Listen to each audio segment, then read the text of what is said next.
रामदेव बाबा तेरे योग में है बड़ा दम। जब से कपाल भाती किया मेरा पेट भी हो गया कम। अरे जब से हम हैं तुमसे मिले गुरु फिट्टी हो गए हम। मैंने सिखाई थी, वो डिस्ट्रिक्ट एडमिशन के पेज पे भी अपलोड हुई थी। और डालसा वालों ने एक प्रोग्राम करवाया था ऑनलाइन, तो उनका भी फ़ोन आया। जो थे सूट बूट में वे चड्डियों में रह गए, उनके अरमान गड्डियों में रह गए। लाखों की करोड़ों की जिन्होंने की थी चोरियां, भ्रष्टाचार से भरी थी जो नोटों की बोरियां। लिखते रहेंगे तो परिवार कैसे चलेगा। तो लिखते रहेंगे, एंटरटेनमेंट करते रहेंगे, सोशल मीडिया पे आते रहेंगे। जग जान सका ना क्यों मोदी जी देश देश को घूमे थे। मैं समझ गया था उसी रोज जब संसद की चौखट चूमे थे। है कसम मुझे इस माटी की मैं देश नहीं मिटने दूंगा। जब वचन दिया भारत माँ को। ज़िंदगी बहुत खूबसूरत है, बस ज़रा सी मुस्कुराने की ज़रूरत है। जी हाँ, ज़िंदगी में दुख जो हैं वो काफ़ी हैं, तकलीफ़ें काफ़ी हैं, पर अगर हम अपने चेहरे पर ज़रा सी मुस्कान भर दें तो ज़िंदगी जो है वो खूबसूरत हो जाती है। और आज हमारे बीच में एक ऐसे ही शख्स मौजूद हैं जो अपनी कविताओं के माध्यम से लोगों के चेहरे पर हंसी ले आते हैं और ज़िंदगी में खुशियाँ भर देते हैं। तो हम स्वागत करते हैं अपने चैनल पर अरुण शर्मा जी का। अरुण जी, आपका स्वागत है हमारे चैनल पर। धन्यवाद अजय जी, जो आपने मुझे अपने स्टूडियो में बुलाया। अरुण जी, हमने सुना है कि आप जो है बहुत ही इंटरटेनिंग कविताएं लिखते हैं और अपने कविताओं के माध्यम से लोगों को हंसाते हैं और एक सोशल मैसेज भी आपकी कविताओं में रहता है। तो हम चाहेंगे कि सबसे पहले आप हमारे दर्शकों को जो है वो एक कविता जो है वो सुनाएं। जी अजय जी। बेटी ब्यूटीफुल वंडरफुल, ये बाबुल की बगिया की बुलबुल।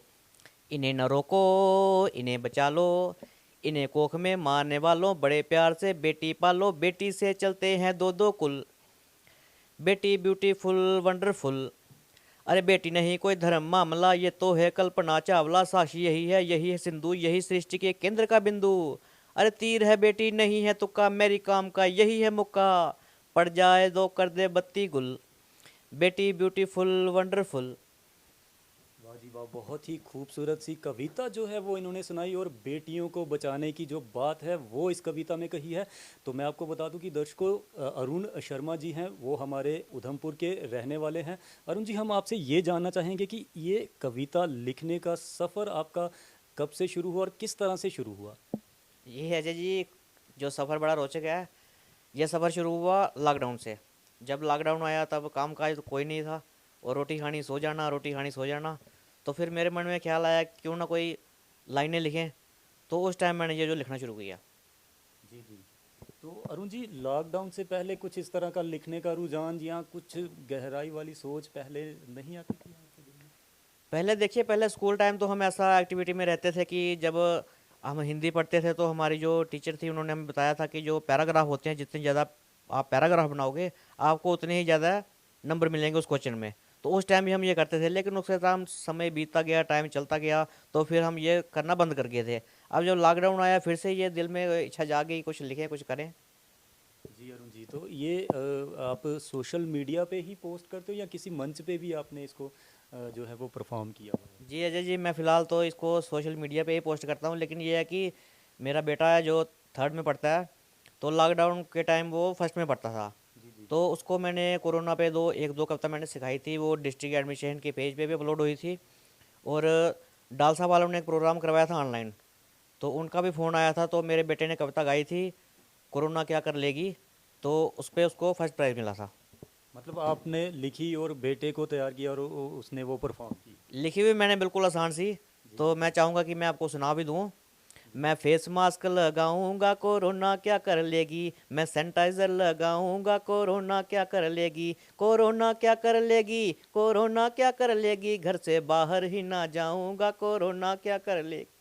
मेरे प्यारे भारतवासी जो बाहर से आए, मेरे प्यारे भारतवासी जो बाहर से आए, अपने संग ये महामारी घर में ही ले आए। उनके पास ही ना जाऊंगा कोरोना क्या कर लेगी। मैं साबुन खूब लगाऊंगा कोरोना क्या कर लेगी। जी जी जी, बहुत ही प्यारी सी कविता ये लिखी है। अरुण जी, हमने सुना है कि आप मोदी भक्त हैं और मोदी के ऊपर बहुत सारी कविताएं आपने लिखी हैं। ये मोदी भक्त होने का क्या कारण है? जी अजय जी, सही बात बताऊँ, मैं मोदी भक्त पहले नहीं था। लेकिन मोदी जी की जो नीतियाँ दिखी, प्रधानमंत्री जी की एक जो मैंने काम देखे, उनकी विदेश नीति दिखी, तो मेरे मन में ये ख्याल आ गया कुछ ना कुछ प्रधानमंत्री जी के लिए बोलूँ, क्योंकि वो तो हमारे देश के प्रधानमंत्री हैं, तो हमारा भी कुछ बनता है कि हम अगर इतना कुछ लिख रहे हैं तो अपने प्रधानमंत्री जी के भी लिखें। तो मैंने जब नोटबंदी हुई ना, तो मैंने उस पर कुछ लिखा था, मैं थोड़ा आपको शार्ट में बताऊंगा, वो लंबी कविता है। अरे नोट एक झटके में रद्दी कर दिए, चल रहे थे 500 हजार में, कि तेरा फैसला ये सुन के सब चोर करें चूं चे, सब चोर करें चूं चे, जो थे सूट बूट में वे चड्डियों में रह गए, उनके अरमान गड्डियों में रह गए, लाखों की करोड़ों की जिन्होंने की थी चोरियां, भ्रष्टाचार से भरी थी जो नोटों की बोरियां, वे दे रहे हैं गालियां हजार तन के, दीवाने थे जो सारे काले धन के, कि तेरा फैसला ये सुन के सब चोर करें चूं चे, सब चोर करें चूं चे। वाह जी वाह, बहुत ही खूबसूरत सी कविताएं आप लिखते हो। अरुण जी, मैं आपसे ये जानना चाहूँगा कि ये इतनी गहराई में आप लिखते हो और बहुत ही हंसमुख तरीके से इसको पेश कर देते हो, ये प्रेरणा आपको लिखने की जो है वो कहाँ से आती है?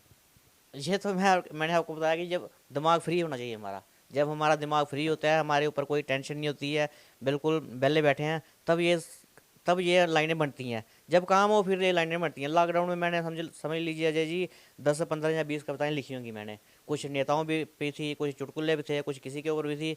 लेकिन उसके बाद अब कम हो गया। अब जिस दिन छुट्टी होगी उस दिन हम कुछ लिख देते हैं 2 लाइनें, तो उस नहीं हो तो नहीं लिख सकते हैं।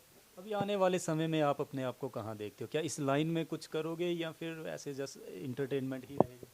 ये अजय जी समझ लीजिए एंटरटेनमेंट ही रहेगा, क्योंकि जी जी जी। फैमिली का भी देखना है। जी जी अगर लिखते ही रहेंगे तो परिवार कैसे चलेगा। जी तो जी। लिखते रहेंगे, एंटरटेनमेंट करते रहेंगे, सोशल मीडिया पे आते रहेंगे, तो काम भी चलता रहेगा। तो अरुण जी, जो आप ये कविताएं पोस्ट करते हो उसके बाद लोग आपको मैसेज करते हैं, कमेंट करते हैं, क्या अब आपको लगता है कि किसी और मंच में भी जाया जाए या किसी तरह के ऑफर आपको आए हों कि फलानी जगह आके आप हमारा ये पेश करो, कुछ ऐसा? जी अजय जी, ऑफ़र मुझे एक दो जगह से आए, लेकिन वही मैंने बताया कि टाइम की थोड़ी कमी होती है, थोड़ा समय नहीं होता है।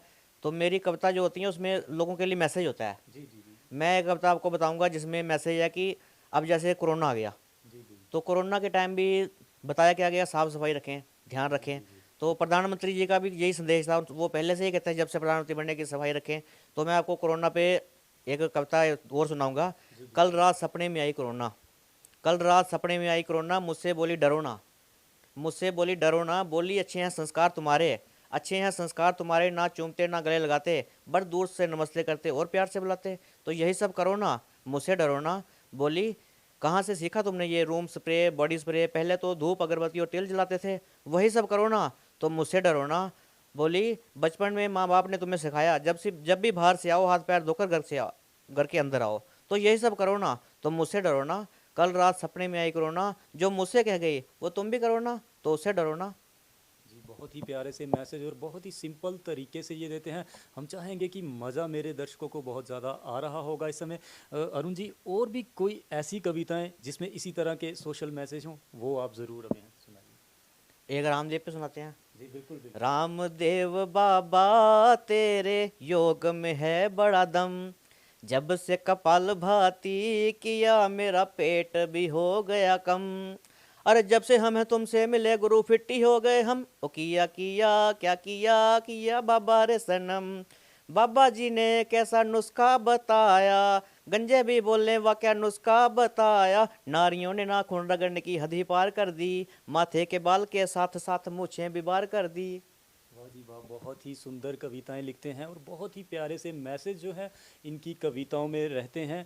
तो अरुण जी, जाते जाते आप जो हमारा युवा वर्ग है उसके लिए क्या संदेश दोगे? क्योंकि आजकल जो है युवा वर्ग जो है काफ़ी हताश है, क्योंकि रोज़गार की समस्याएं और बहुत ज़्यादा समस्याएं, और एकदम से वो जो है वो पेशेंस उनमें नहीं रहा है। तो क्या कहना चाहोगे आप? युवा वर्ग से मैं यही कहना चाहूँगा कि अपने दिमाग पे टेंशन ना लें। युवा वर्ग जो है नशे की तरफ जा रहा है, जी तो जी नशे की तरफ जाने का कारण ये है दिमाग पे जो टेंशन होती है। जी जी जी काम तो अब हम भी प्राइवेट काम कर रहे हैं, तो हम जी भी जी कहीं कोई नौकरी तो है नहीं। जी तो जी। युवा वर्ग से यही कहेंगे कि गलत बातों की तरफ ध्यान ना दें, नशे की तरफ ध्यान ना दें, छोटा मोटा बिजनेस कोई खोल ले कहीं, जैसे प्रधानमंत्री जी ने बताया छोटा मोटा कारोबार कर ले, सरकार की तरफ से मदद भी की जा रही है। जी, इस तरह की कोई कविता आपने लिखी हो? प्रधानमंत्री जी पे लिखी है। सुना दो। जग जान सका ना क्यों मोदी जी देश देश को घूमे थे, मैं समझ गया था उसी रोज जब संसद की चौखट चूमे थे।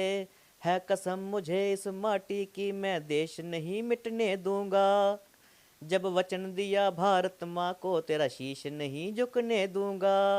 मेरे मोदी तेरे गुण गावा तेरे चरणों में झुक जावा, इतनी सी है दिल की आरज़ू।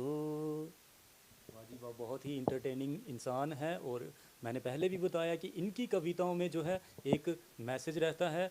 तो मुझे उम्मीद है कि आपको भी इन्होंने इंटरटेनमेंट किया होगा। और अगर आप चाहते हो कि ये हमारे चैनल पर फिर से आएँ तो कमेंट बॉक्स में कमेंट करके हमें ज़रूर बताएं। मैं आपको एक बार फिर से बता दूं कि अरुण जी हमारे उधमपुर के रहने वाले हैं, जम्मू कश्मीर की शान मुझे लगता है ये आने वाले समय में बनेंगे।